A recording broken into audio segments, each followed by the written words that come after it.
नमस्कार, मैं हूं विनोद कुमार शुक्ला। अड्डा पर आपका स्वागत है। जब से महाराष्ट्र में महाविकास आघाड़ी चुनाव हारी है, सब कुछ आघाड़ी के बीच में ठीक नहीं चल रहा है। बहुत सारे चीज़ों को लेकर के डिफरेंसेस नज़र आते हैं, विषयों को लेकर के, आइडियोलॉजी को लेकर के।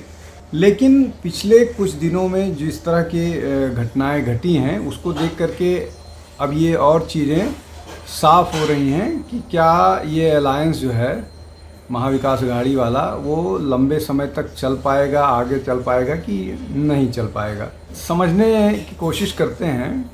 काफ़ी दिनों से जिस तरह के डेवलपमेंट हो रहे हैं, उसमें चाहे शिवसेना उद्धव ठाकरे हैं, उनके नेता राज ठाकरे से मुलाकात, जो महाराष्ट्र नवनिर्माण सेना के प्रमुख हैं। उसके बाद उन दोनों का एक सामूहिक कार्यक्रम, उस कार्यक्रम में कांग्रेस उपस्थित नहीं थी और राष्ट्रवादी कांग्रेस के नेता जो हैं, वो सुप्रिया सुले जो हैं, वो नीचे बैठी हुई थी, वो स्टेज पर नहीं थी। अब ये जो सुप्रिया सुले का महाराष्ट्र विकास आघाड़ी के जो शिवसेना और वो हैं, ये पारिवारिक घटक हैं, तो वो उनकी उपस्थिति उपस्थित होना या ना होना, वो एक उसके अलग मायने हो सकते हैं, लेकिन वो पारिवारिक मामला है, इसलिए इस तरह की चीज़ें हैं। हालांकि एक वीडियो आया था जिसमें सुप्रिया सुले कुछ ऐसा करने की कोशिश कर रही थी जो उनकी एकता को मजबूत करता हुआ दिखा रहा था। इसके बाद जो है शिवसेना के लिए ये बयान आया वो महाराष्ट्र के मुख्यमंत्री का कि भाई आपको आना हो तो आप हमारे साथ आ जाइए, और हम तो विपक्ष में जाएंगे नहीं। उनकी एक क्लोज डोर मीटिंग भी हुई। लेकिन इसी बीच एकनाथ शिंदे का बयान जो था वो भी बहुत कड़ा रुख लेकर के लिए हुए था। इन सब के अलावा जब महाराष्ट्र नवनिर्माण सेना के नेता और शिवसेना उद्धव ठाकरे के नेता आए, तो उस कार्यक्रम का कांग्रेस ने मतलब उसमें शामिल नहीं हुई, तो आप उसको ये कह सकते हैं कि उन्होंने उसका बहिष्कार किया। और इस डेवलपमेंट के बाद, जब से मराठा आइडेंटिटी की बात हो रही है, उस डेवलपमेंट के बाद से एक जो चर्चा बहुत तेज़ी से होने लगी है, वो ये कि कांग्रेस अपने आप को इस अलायंस से अलग कर सकती है। अब मुश्किल कांग्रेस की ये है कि अगर कांग्रेस अलग हो करके लड़ती है, विशेष रूप से जो लोकल बॉडी के इलेक्शंस होने वाले हैं, बीएमसी का इलेक्शन होने वाला है, उस सब को लेकर के मुश्किल बात यह है कि अगर कांग्रेस बीएमसी का इलेक्शन, बृहद मुंबई कॉरपोरेशन का इलेक्शन अकेले लड़ती है तो उसके हाथ कुछ नहीं लगने वाला है। अकेले जाती है तो उसको अलायंस में कुछ नहीं मिलने वाला है। जब कांग्रेस शिवसेना उद्धव बाला साहब ठाकरे और एनसीपी शरद चंद्र पवार ये मिल करके लड़े थे, तो असेंबली में क्या दुर्दशा हुई है महाविकास आघाड़ी की, वो सबके सामने है। अगर इन तीनों में बिखराव हो जाता है तो आप अनुमान लगा सकते हैं कि क्या हाल होने वाला है सभी राजनीतिक दलों का। और कांग्रेस वैसे भी लगातार विवादों में रहती है, विशेष रूप से महाराष्ट्र को लेकर के।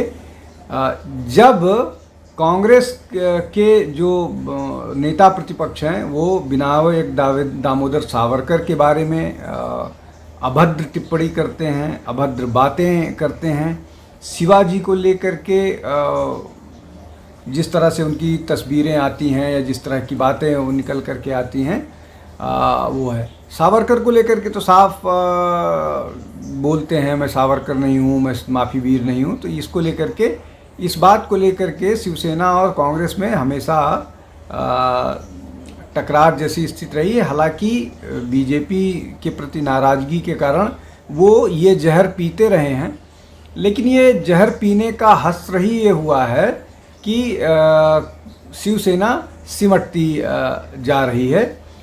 और उसी शिवसेना से निकली दूसरी शिवसेना जो है, जिसको चुनाव आयोग ने ओरिजिनल शिवसेना बताया है, वो बढ़ रही है, मजबूत हो रही है, हर दृष्टि से मजबूत हो रही है। लोकसभा चुनाव के समय को जिस तरह से मापदंड बनाया गया था कि वहाँ कमज़ोर हुई थी एनडीए, और ऐसा बताने की कोशिश की गई कि कांग्रेस का जो है वो रिवाइवल शुरू हो गया है, तो ये सारी चीज़ें गलत साबित हो रही हैं। अब इन सब के बीच जब ये सारे डेवलपमेंट चल रहे थे, दोनों भाई एक साथ आए, उद्धव ठाकरे की देवेंद्र फडणवीस से मुलाकात होती है, और इस तरह की बातें जब हो रही थी, उसमें उद्धव ठाकरे शिवसेना के माउथपीस को इंटरव्यू देते हैं, एक साक्षात्कार देते हैं, और उस साक्षात्कार में उद्धव ठाकरे ये बताने की कोशिश करते हैं, या बहुत स्पष्ट तौर पर ये कहते हैं कि जो 2000 मतलब जो पिछला चुनाव था असेंबली का, उस चुनाव में महा विकास अघाड़ी जो है वो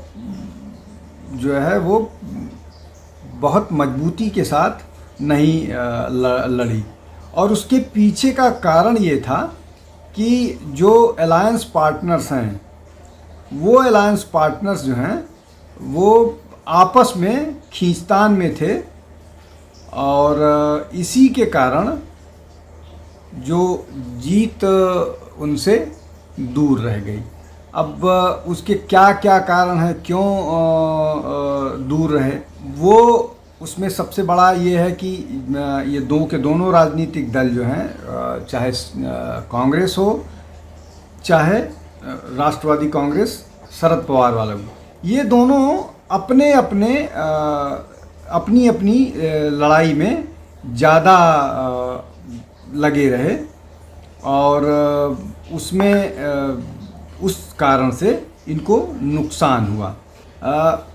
आपस की लड़ाई जो है, और अपनी जीत सुनिश्चित करने के लिए जो ये दोनों राजनीतिक दल, जो अलायंस के दो राजनीतिक दल थे, शिवसेना उद्धव ठाकरे और एनसीपी शरद चंद्र पवार, ये अपनी जीत के लिए ज़्यादा चिंतित थे। और उसके पीछे का कारण जो था वो ये था कि एक तो इन्होंने मुख्यमंत्री पद के लिए उद्धव ठाकरे का नाम घोषित नहीं किया था। इसका मतलब ये था कि ये चाहते थे, दोनों राजनीतिक दल ये चाहते थे कि उन दोनों में से जो भी बड़ा राजनीतिक दल बन के उभरेगा, ये चुनाव की पहले की चर्चा है, और हम लोगों ने इस पर वीडियो भी किया था कि ये तीन के तीनों महाविकास अघाड़ी के तीनों घटक इस कोशिश में थे कि उनका दल बड़ा बन के उभरे, जिससे उनकी मुख्यमंत्री पद की दावेदारी बने।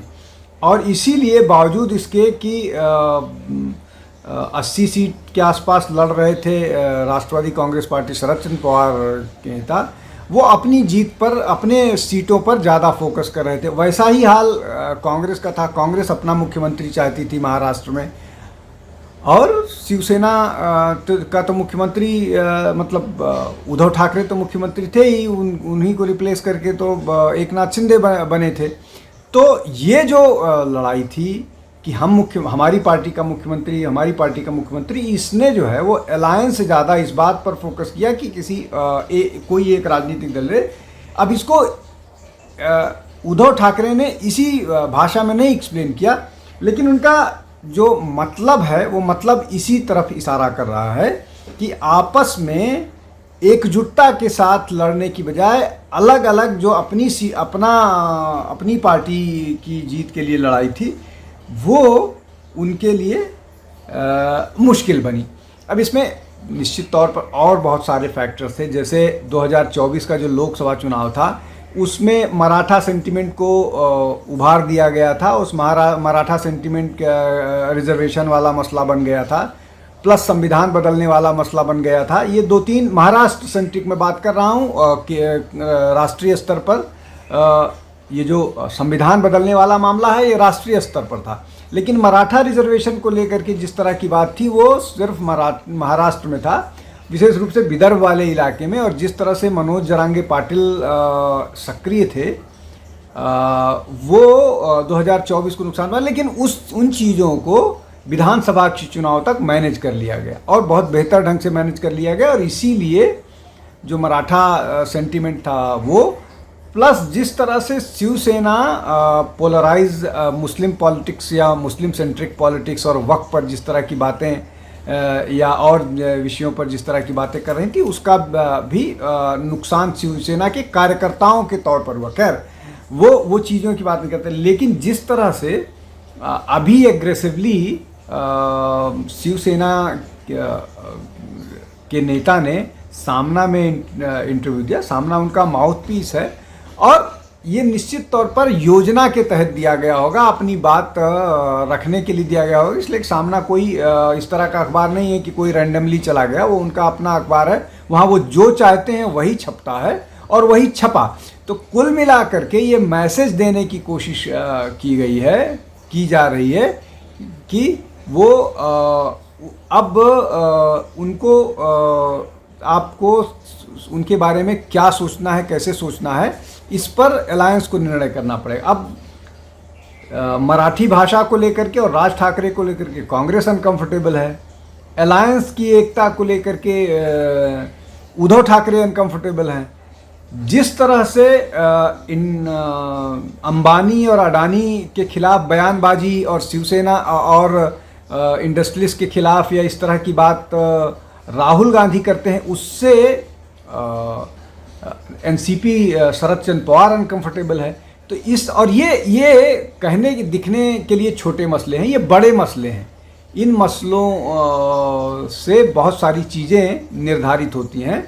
अब जैसे सावरकर का मसला अगर कांग्रेस लगातार इस तरह से उठाती रहेगी तो आइडियोलॉजिकल लेवल पर शिवसेना बिखर गई और शिवसेना के लोगों ने, जो उनके कोर वोटर्स हैं, उन्होंने शिवसेना दूसरी शिवसेना को चुना या बीजेपी के साथ गए।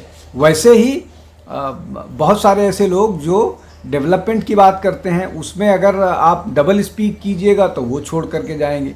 तीसरा महत्वपूर्ण बात यह है कि जो 2.5 साल का रिजीम था उसमें अलायंस कुछ नहीं कर पाया सिवाय अपीजमेंट के, चाहे वक्त को 10 करोड़ रुपए देना हो या इस तरह की बातें। तो ये जो कुल मिलाकर के पूरी की पूरी वो थी, वो कहीं से भी फिट नहीं बैठ रही थी कि ये तीनों पार्टी टेंडम में काम कर सकते हैं। और अब वही बिखराव दिखने लगा है। विषय कुछ भी हो सकता है और ये इंडिया का जो बात है वो भी बिखराव दिख रहा है। अभी जो बैठक हुई उसमें कितने लोग लापता रहे, कौन से गए, उस पर फिर कभी चर्चा करेंगे। लेकिन कुल मिलाकर के ये जो बातें चाहे उद्धव ठाकरे की तरफ से आ रही हो, चाहे कांग्रेस की तरफ से आ रही हो, चाहे एनसीपी की तरफ से आ रहे हो, एनसीपी सामान्यतः इस मामले में अभी अलायंस को लेकर के कुछ नहीं बोलता है, लेकिन जो कुछ विषय हैं जैसे मैंने बताया अडानी विशेष रूप से, उस पर बातचीत होती। खैर, तो ये मसले हैं जो इनको अलग कर रहे हैं। और क्या ये सचमुच बिखराव का कारण बनेगा? हमारी आपकी नज़र इस पर रहेगी। आज बात यहीं समाप्त करता हूँ। आप हमारे साथ जुड़ते रहिए, हमारे चैनल को लाइक कीजिए, शेयर कीजिए, सब्सक्राइब कीजिए। बहुत बहुत धन्यवाद। नमस्कार।